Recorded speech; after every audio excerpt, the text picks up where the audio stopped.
morte vem ceifar em vossas famílias, levando sem consideração os jovens em lugar dos velhos, dizeis frequentemente: Deus não é justo, pois sacrifica o que está forte e com um futuro pela frente, para conservar os que já viveram longos anos, carregados de decepções. Levam os que são úteis e deixam os que não servem para nada mais. Fere um coração de mãe, privando da inocente criatura que era toda sua alegria. Criaturas humanas, são nisto que tendes necessidade de vos elevar para compreender que o bem está muitas vezes onde pensais ver a cega fatalidade, porque medir a justiça divina pela medida da vossa. Podeis pensar que o Senhor dos mundos queira, por um simples capricho, infligir-vos penas cruéis? Nada se faz sem uma finalidade inteligente, e tudo o que acontece tem a razão de ser. Se perscrutasseis melhor todas as dores que vos atingem, sempre encontraria nela a razão divina, razão regeneradora, e vossos miseráveis interesses representariam umas considerações secundárias que relegaríeis ao último plano. Acreditai no que vos digo, a morte é preferível, mesmo numa encarnação de 20 anos, a esses desregramentos vergonhosos que desolam as famílias respeitáveis, ferem um coração de mãe e fazem branquear antes do tempo os cabelos dos pais.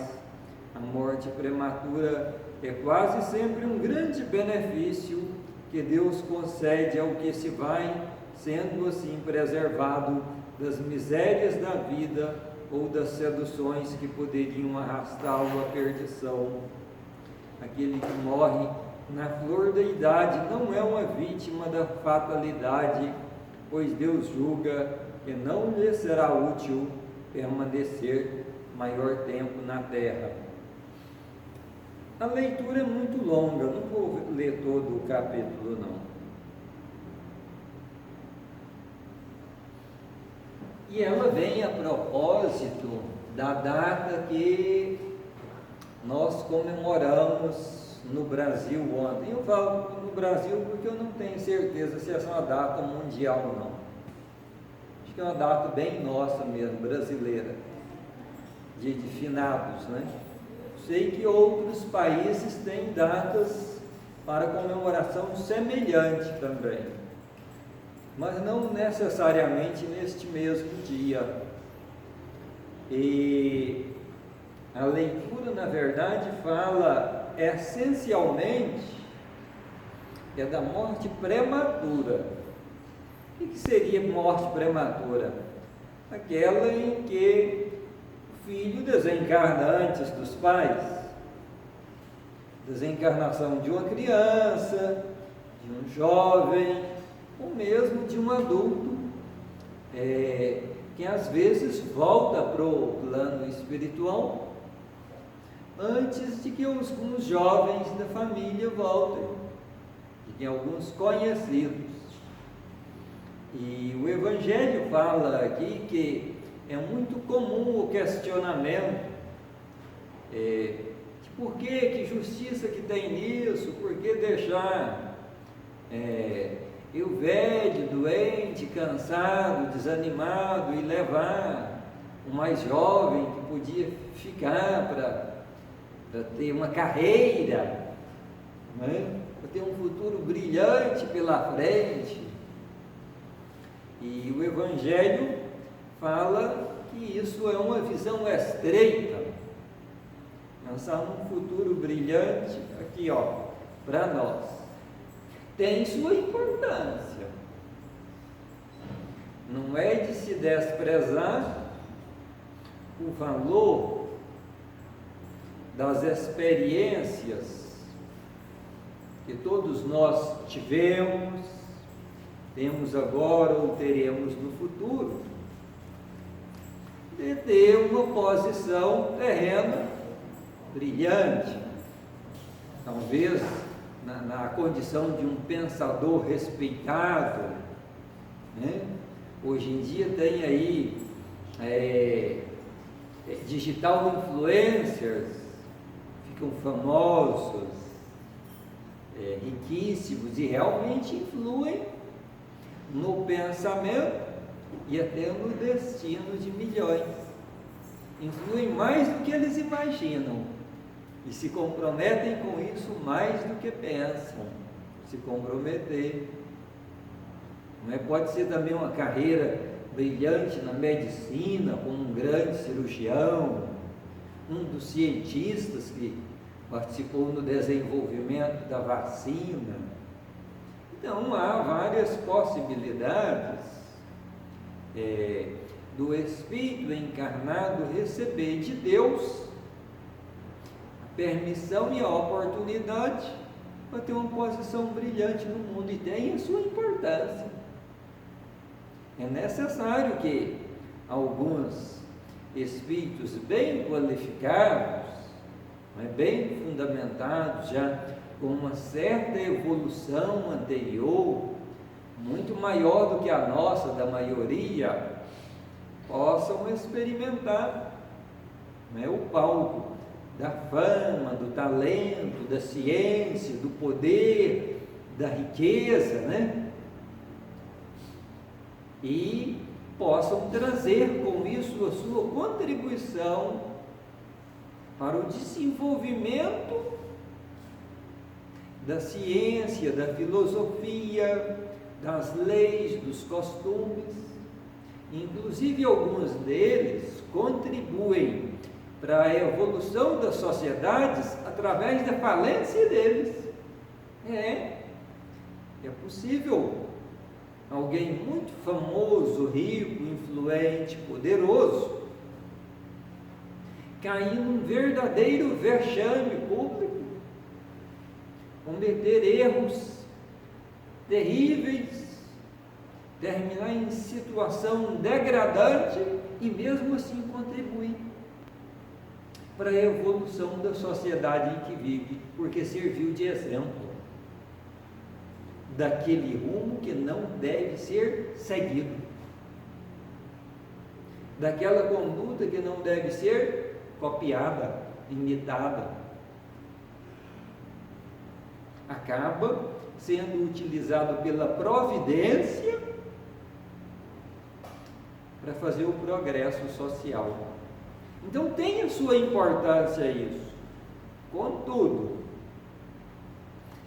questionar a bondade e a grandeza de Deus simplesmente que privou a nossa família do convívio com a criança e o jovem que nós achávamos que teria futuro, é uma visão pequena, muito apequenada do que é a humanidade.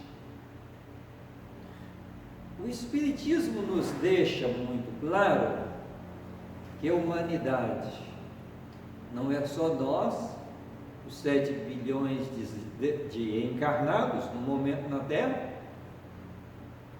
que a humanidade de desencarnados na Terra é muito maior do que de encarnados. Não sabemos o número. Tem pessoas que gostam de falar, são 7 vezes mais. Não, são 70 vezes. Não sabemos. 3 vezes. Não sabemos. Não é? Sabemos que é uma quantidade muito maior, mais expressiva. E o Espiritismo vai mais longe. A humanidade não é só o planeta Terra também. Aqui é um dos orbes importantes, mas menores, dos pequenos planetas.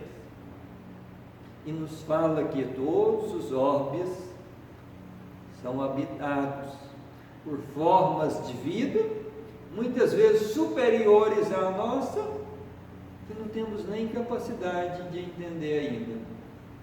Então, pretender que é só aqui no meio de nós, encarnados, que os nossos amados poderão brilhar e se desenvolver, é ter uma visão muito pequena da existência.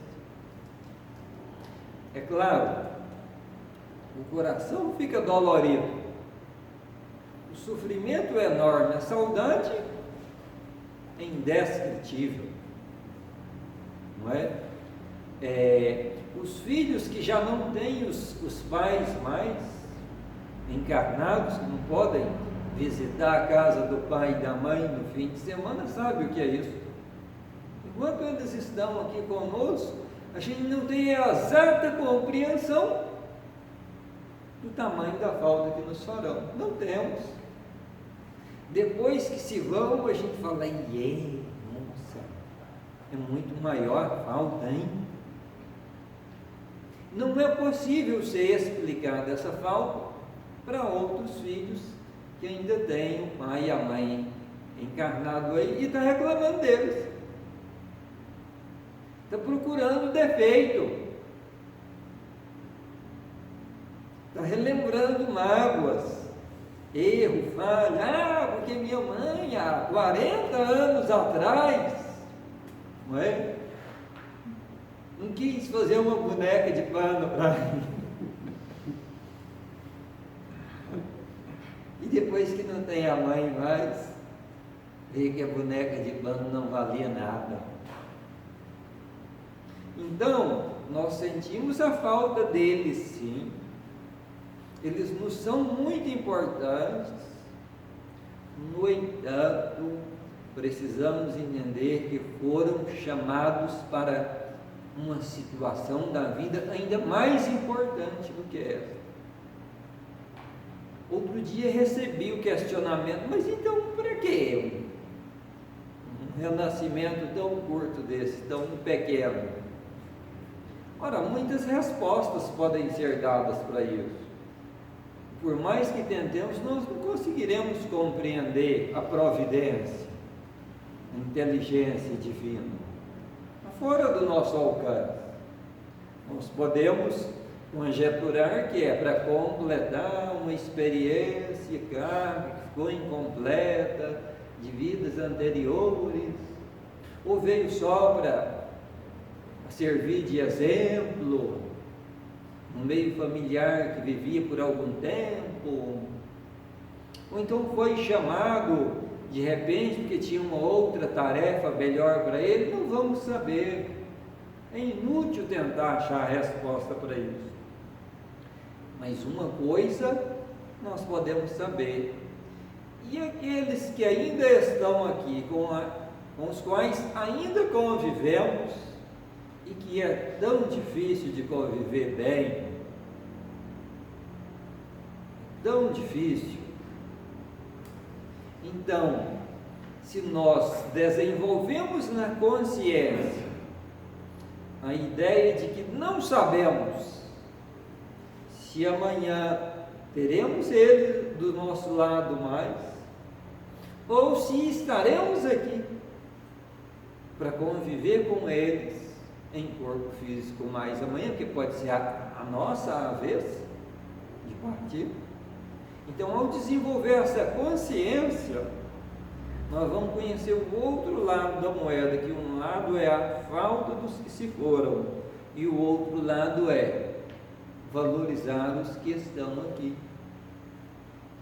Principalmente a pessoa de difícil convivência, com a qual aprendemos e a que aprende conosco no convívio do dia a dia, para que em amanhã, encerrando esse momento em que caminhamos juntos em corpo físico, possamos ter a grata satisfação de pensar: aproveitei o melhor que podia, dei o melhor que eu podia dar de mim, dentro das minhas limitações. Não tem também que nos exigir a capacidade de entrega superior a que temos, e usufruir o melhor que a pessoa podia me dar, sem exigir dela também mais do que pode, E nós observando-nos no dia a dia, no cotidiano, vamos ver a veracidade daquela faixazinha, né, post, que roda muito aí nas redes sociais, uma frase atribuída a Anne Frank. Não sei se é dela de fato, mas é atribuída a ela. Diz mais ou menos assim, que os mortos recebem mais flores em homenagem do que os vivos, porque o remorso é mais forte do que a gratidão. Isso é uma frase muito poderosa para nos fazer pensar, não é? Por que hoje eu sou capaz de, no dia do finados ou em algum outro dia do ano, no dia do falecimento da minha mãe, ir ao túmulo dela, levar, não é, as rosas, as flores, mas eu não levava para ela enquanto eu encarnava. Pelo contrário, ainda reclamava da boneca de pano que ela não fez para mim há 40 anos atrás. E isso nos faz acordar a preciosidade do relacionamento dos que estão conosco. Aqueles que temos um bom relacionamento e aqueles que temos um relacionamento mais difícil. Porque muitas vezes nós podemos ouvir, principalmente aqueles que já trabalharam ou trabalham no atendimento fraterno, ou para aqueles que não trabalharam, mas que se dispõem a ouvir os amigos na hora da angústia. O psicólogo na clínica ouve isso demais.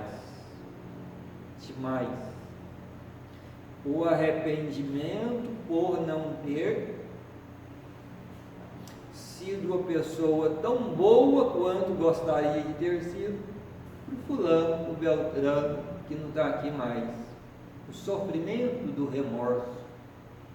Mas também ouve-se muito a queixa daquele que está reclamando do comportamento e da conduta do outro com o qual convive. Já os desencarnados, é fácil encontrar isso na sala mediúnica, e na mediunidade de clara audiência, eu ouço isso demais. Aí já a queixa deles é o contrário, é outra. A maioria deles não está queixando mais da boneca de pano que a mãe não fez para ele há 40 anos atrás. Ele está queixando: ai, eu nunca fui na casa da minha mãe no dia de domingo para fazer o almoço para ela. Eu ia lá só para ela fazer para mim. Nossa, como eu estou arrependido disso. Ou então, eu fui um marido ou uma esposa que podia ter muito bem tido uma convivência mais amorosa, ou uma convivência mais colaborativa, e não tive. Meu Deus, que arrependimento. Demais, né? A gente ouve isso muito demais mesmo.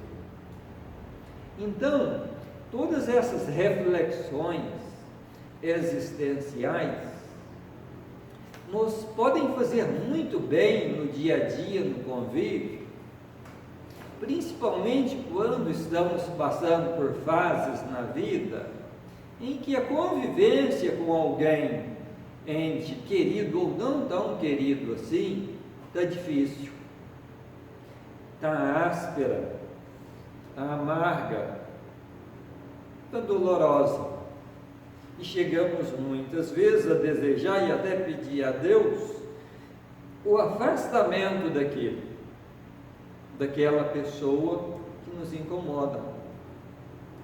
Ora, o Evangelho não diz que nós estamos necessariamente condenados a ter que conviver de pertinho o tempo todo, toda hora, com aqueles com a qual nós não estamos bem. Não diz isso não. O ensinamento é outro, é que aqueles com os quais eu estou convivendo aqui e agora, eles são mensageiros de Deus que vieram me trazer um ensinamento. Uns deles são meus benfeitores, figuram na minha vida como alguém que cuida de mim, se interessa por mim, que me orienta, que me ampara, que me corrige, mas outros estão na minha vida na condição daqueles que são pesos, que requerem o meu cuidado, que requerem que eu esteja consertando as coisas erradas que essa pessoa está fazendo, que requerem que eu tolere pontadas.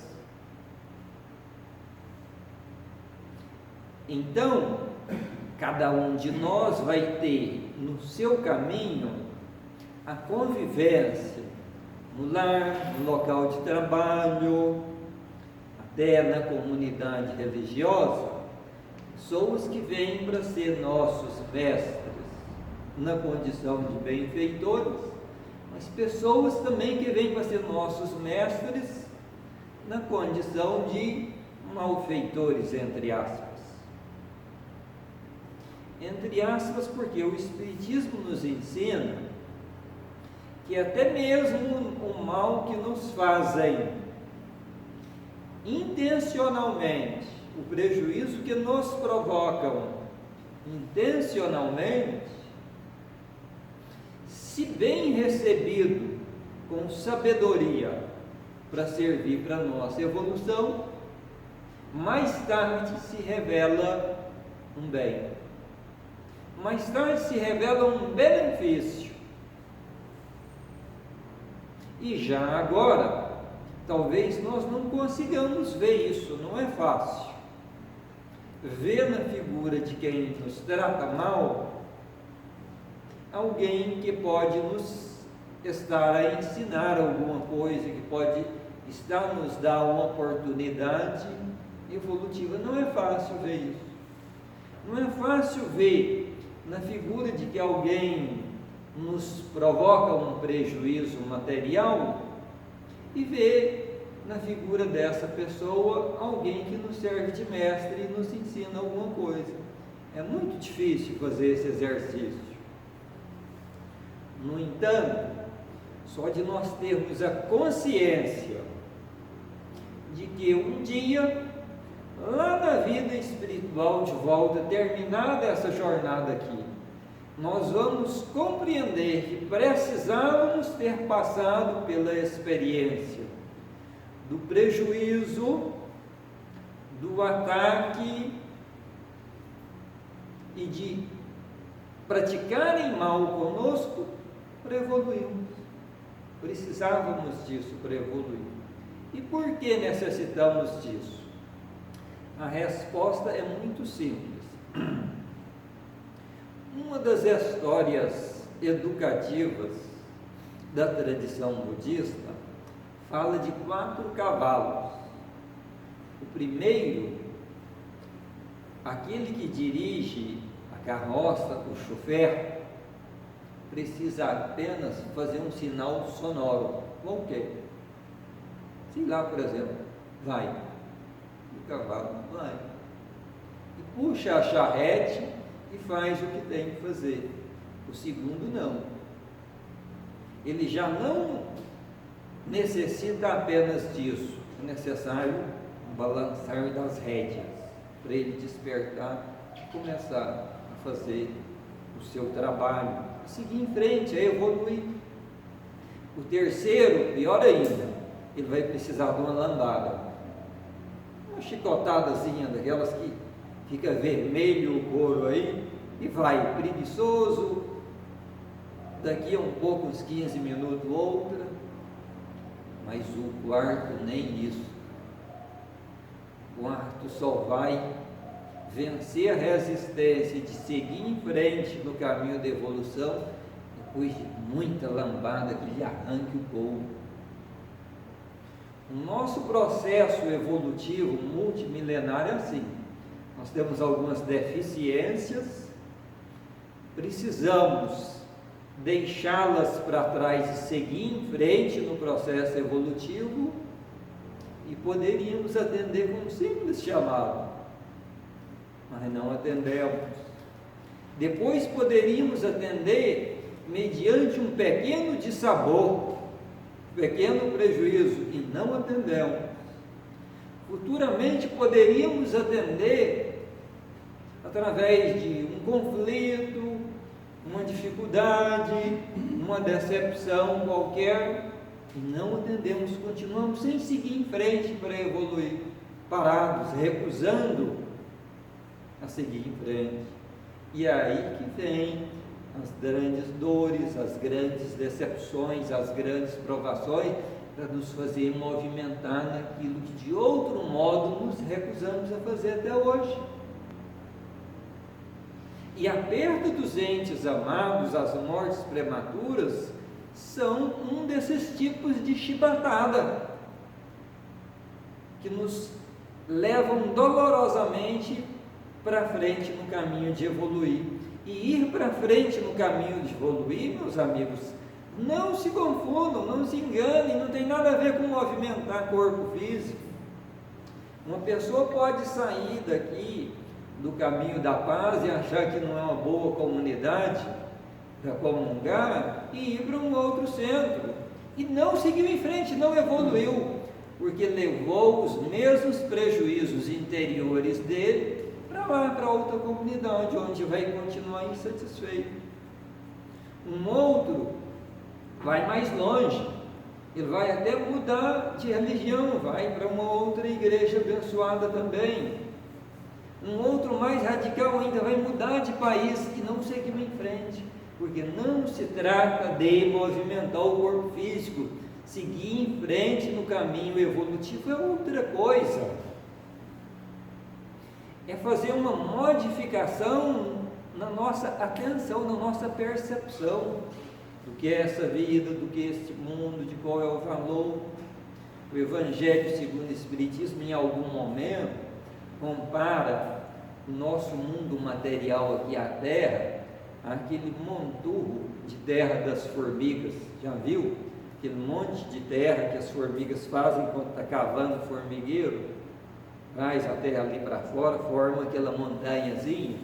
Aí o Evangelho fala, os grandes orgulhosos da terra são comparáveis a essa formiga. Subiu daquele monturro e começou: nossa, como eu estou no alto, como eu sou importante. E a importância que nós damos para as glórias, para a autoridade, para as posses materiais aqui onde nós estamos, o Evangelho se compara a isso. Agora, não nos enganemos, isso é só uma metáfora, isso é só uma figura de linguagem. Não vamos também cair no extremo de desvalorizar tudo que tem aqui, a ponto de não fazer o devido proveito que nos cabe. Aí tem a parábola dos talentos, e o devido proveito muitas vezes é a convivência. Muitas vezes o maior e o melhor proveito que viemos para o qual fazer é a convivência. Não é? Algumas dessas convivências nós podemos escolher e podemos até dar fim nela. Um exemplo disso é o casal. Não é? Na maioria das vezes pode escolher com quem queria fazer aquele par e depois pode desfazer. Não tem a obrigação de continuar a vida toda, não. Mas alguns relacionamentos não podem ser desfeitos. Pode ter até afastamento, mas não há ex-pai, ex-mãe, ex-filho. Não existe. Isso não é possível, não é? E aí é muitas vezes onde nós estamos inseridos em situações de relacionamentos impossíveis de serem evitadas. mas bem possíveis de serem aproveitadas. Como é que o Espiritismo nos fala para aproveitar melhor esses relacionamentos, para banhagem não ter remorso, para não ter arrependimento de ter aproveitado bem?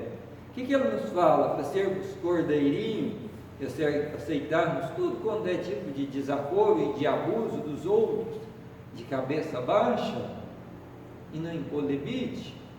De forma alguma. A conduta de pôr limite no abusador é caritativa. A conduta de esclarecer aquele que está enganado quando exige privilégios e benefícios, ou quando nos fere e prejudica, a conduta de esclarecer e pôr limite é caritativa.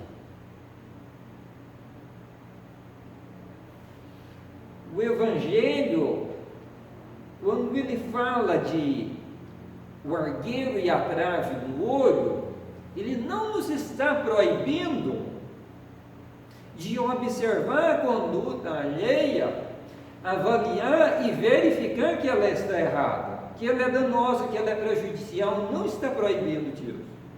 Está proibindo de escrachar essa pessoa em público. Está proibindo de ficar falando mal dessa pessoa para os outros. Aliás, proibindo não, está orientando que fazer isso, nós estamos nos complicando no caminho evolutivo e está prejudicando o outro. Agora, também é caritativo tentar esclarecer o outro, sim, senão como é que haveria progresso? Como é que faz os pais deixarem os filhos crescerem em casa, e muitos deixam hoje, cheio de vontade, só tem direito, não tem dever? Isso é postura cristã? Ah, não, eu não tenho direito de observar o defeito do próximo, o erro do próximo, porque eu tenho os meus. Opa, peraí. A boa convivência não se confunde com a conduta de cordeiro. É outra coisa. Ela nem é a conduta de cordeiro e nem é de lobo. Ela é a conduta daquele que colabora para tornar o relacionamento melhor, dando o melhor de si, e o melhor de si muitas vezes também é limite, é dizer não, é impor limite, é requerer dos outros também a sua parte na colaboração, para não termos depois, mais tarde, também o remorso de ter viciado mentalmente o outro na condição de quem só recebe, não tê-lo ajudado a compreender que também tem de colaborar. Nós vamos encerrar por aqui, mais uma vez agradecer a Jesus a oportunidade de podermos voltar a reunir nessa casa de oração, pedir a Ele que abençoe o povo brasileiro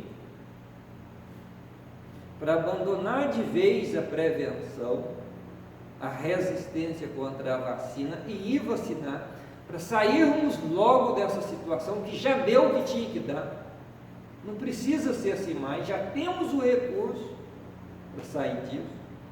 Vamos orar hoje, todos os dias, a Deus, para que toque no coração do povo, dos que ainda se recusam a fazer a sua parte, da melhoria da condição da vida social, para que se submetam àquilo que orientam as autoridades sanitárias, para dar a sua colaboração na melhoria de vida de todo o país, também do mundo. Assim seja.